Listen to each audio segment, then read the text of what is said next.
Assalamualaikum warahmatullahi wabarakatuh. Baiklah, pada kesempatan kali ini saya akan mencoba menjawab pertanyaan-pertanyaan dari UTS Astronomi. Pertanyaan pertama yaitu, kenapa ilmu astronomi dibutuhkan oleh ahli geografi? Jawabannya, karena geografi adalah ilmu yang tidak bisa berdiri sendiri. Oleh sebab itu, diperlukan disiplin ilmu lain untuk menunjang kajian geografi.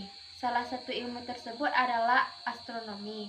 Ilmu astronomi adalah bidang ilmu yang khusus meneliti benda langit, contohnya planet, bintang, komet, serta fenomena alam lainnya yang ada di luar atmosfer.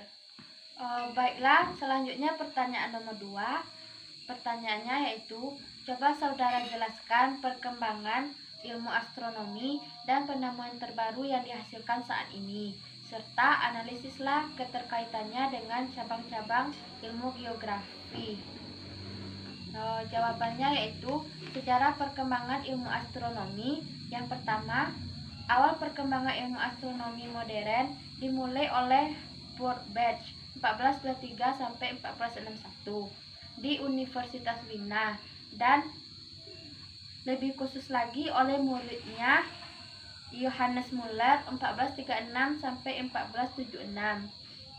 Johannes Muller pergi ke Italia khusus untuk belajar karya asli Ptolemeus tentang astronomi bersama temannya Walter 1430 sampai 1504. Muller bersama Walter membuat penanggalan berdasarkan benda-benda langit yang banyak dipakai oleh pelaut Spanyol dan Portugis. Muller kemudian pergi ke Roma untuk melakukan pembaruan kalender. Akan tetapi, ia meninggal sebelum bisa melaksanakan niatnya. Pengamatan Muller dilanjutkan oleh temannya Walther dan Albrecht Dürer. Selanjutnya, Nicolaus Copernicus memulai karyanya.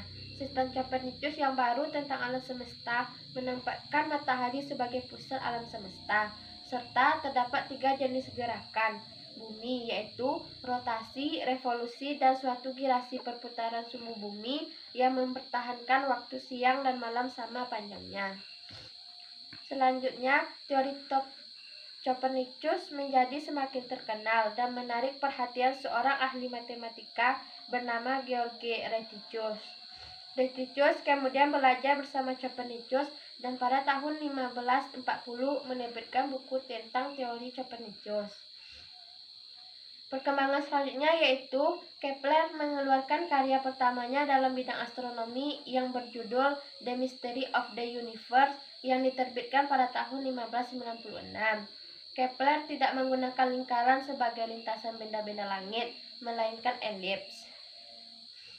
Penemuan-penemuan baru di bidang astronomi diantaranya yaitu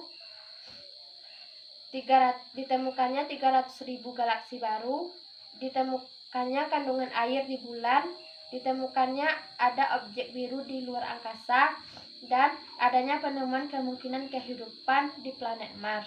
Semua ini berkaitan dengan cabang ilmu geografi yaitu ilmu geologi umum.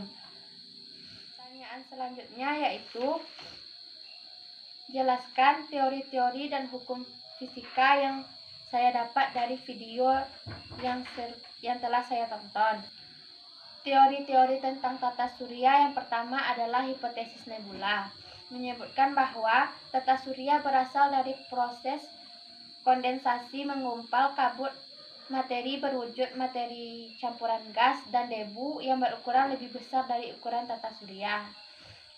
Yang kedua yaitu hipotesis yang menjelaskan bahwa gumpalan terbesar menjadi matahari, sedangkan gumpalan-gumpalan yang lebih kecil menjadi planet-planet yang secara bersama-sama berevolusi terhadap matahari atau beredar mengelilingi matahari.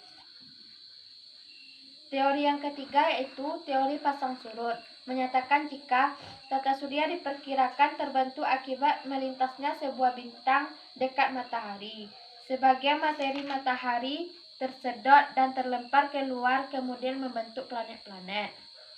Teori selanjutnya yaitu teori bintang ganda, menyimpulkan jika matahari awalnya merupakan sistem bintang ganda.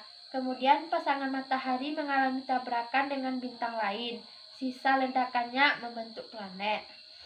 Teori selanjutnya yaitu teori awan antar bintang. Pada teori tersebut, jika matahari melewati daerah awan materi yang padat melalui proses penarikan materi, akhirnya terbentuk cakra materi di sekitar matahari.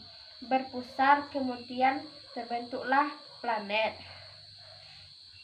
Hukum fisika yang terjadi dalam tata surya yaitu hukum Kepler, yang berisi pertama, setiap planet bergerak dengan lintasan elips, matahari berada di salah satu fokusnya. Yang kedua, luas daerah yang disapu pada selang waktu yang sama akan selalu sama. Yang ketiga, periode kuadrat suatu planet berbanding dengan pangkat 3 jarak rata-ratanya dari matahari.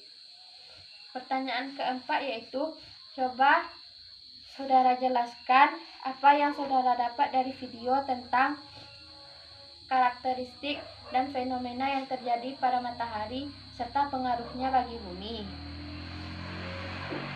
Yang pertama, proses terbentuknya matahari.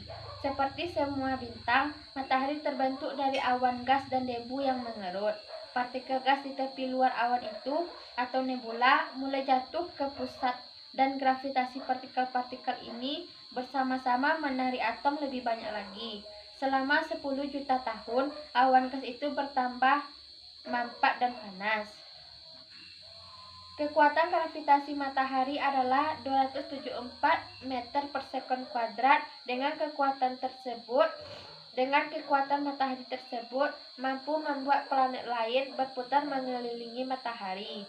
Ukuran matahari itu adalah 696.340 km dengan radius 432.470. Selanjutnya, lapisan dan senyawa penyusun matahari. Lapisan matahari terdiri dari lapisan korona, kromosfer, fotosfer, konvektif zone, radiatif zone, dan core. Sedangkan senyawa penyusun matahari yaitu atom core, di mana terdiri dari 91% hidrogen, 8,9% helium, dan 0,1% lainnya terdiri dari besi, nikel, silikon, sulfur, magnesium, karbon, kalsium, dan kromium. Pengaruh matahari terhadap bumi yaitu, yang pertama, sumber energi panas utama, yang kedua, sumber energi cahaya utama, yang ketiga, mempengaruhi lamanya siang dan malam, dan yang keempat, jika tidak ada gravitasi matahari, maka planet akan keluar dari porosnya dan akan saling bertabrakan.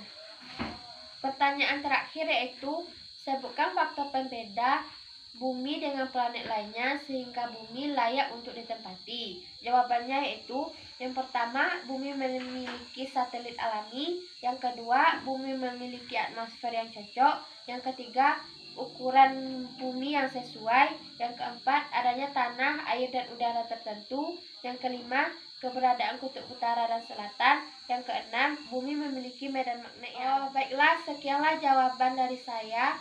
Jika ada salah,